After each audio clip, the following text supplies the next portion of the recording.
G'day folks, welcome back to another episode of All Things Outdoors. Tonight I'm on a bit of a different mission. I'm actually out here tonight hunting the Aurora Australis. Now this is something that doesn't happen very commonly in this part of Australia, in northern Victoria, so I've come out, I've relocated myself to a nearby airport where we've got plenty of clear space around it, so we've got a great view of the sky here. So what I'm going to do is set up a GoPro to do a night lapse photo, which will turn into a video, and I'll try and get some long exposure snaps to see if I can catch the Aurora Australis tonight.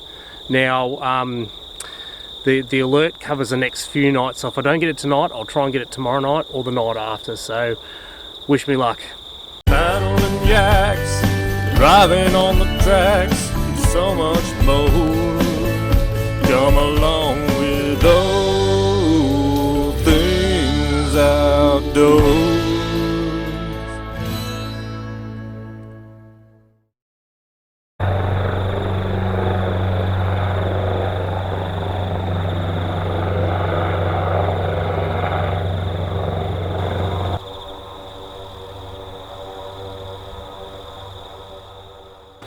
So just a little bit of background about the Aurora Australis and the forecast and what's brought me out here tonight.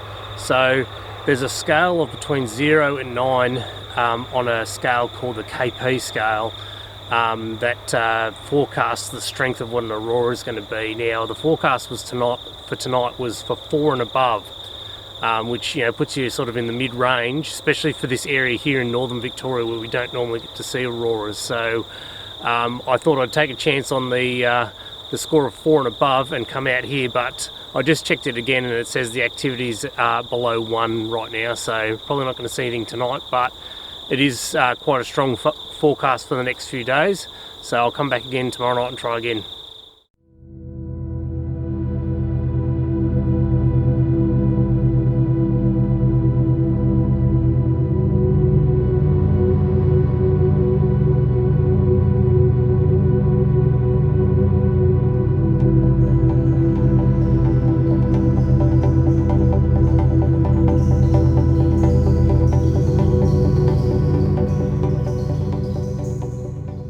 I've come out tonight because there's been a really good Aurora Australis forecast that goes almost all the way up to Sydney for a really good showing of the Aurora Australis tonight. So I've come out with my cameras. I've got a time lapse going at the moment, and I'm going to try and get some stills with my camera here to try and capture the Aurora Australis tonight, but hopefully we might be able to see it with the naked eye. So let's get everything set up and see how we go. So I'll throw up a map of the forecast area on the screen there. You'll see this yellow line that extends right across the sort of southern part of the map there, and you can see anywhere below that line, i.e. south of the line, has a good chance of seeing some auroral activity tonight. Now there has been a coronal mass ejection from the sun, which means the sun has had a massive explosion of radiation that's travelled towards Earth, and what happens is when that radiation hits the Earth's atmosphere, i.e. the Earth's magnetic field, it creates auroras specifically at the poles, because that's where the magnetic field is most concentrated. So all that radiation hitting the concentrated magnetic fields at the poles creates the auroras that you see in the sky.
Well, I finally jagged it, folks. I saw some really beautiful, well, what started with just a red glow on the horizon, but it was very concentrated in one point that turned into these beautiful red beams, and I really hope that it turns out really well on the night lapse that I've got going on the GoPro, and you can actually see the movement of the aurora. But I'm so stoked to be able to capture some photos of it. Granted, I can't really see it with the naked eye. I can just make out a bit of a hue on the horizon, but you can't really see it very well from here. But I'll have a look at the photos in post, and hopefully they comes out well. So, well, that's all we've got time for, folks. Just wanted to come out here and bring you guys on the hunt with me, and yeah, get a good look at the Aurora Australis. Thanks, guys. See you later.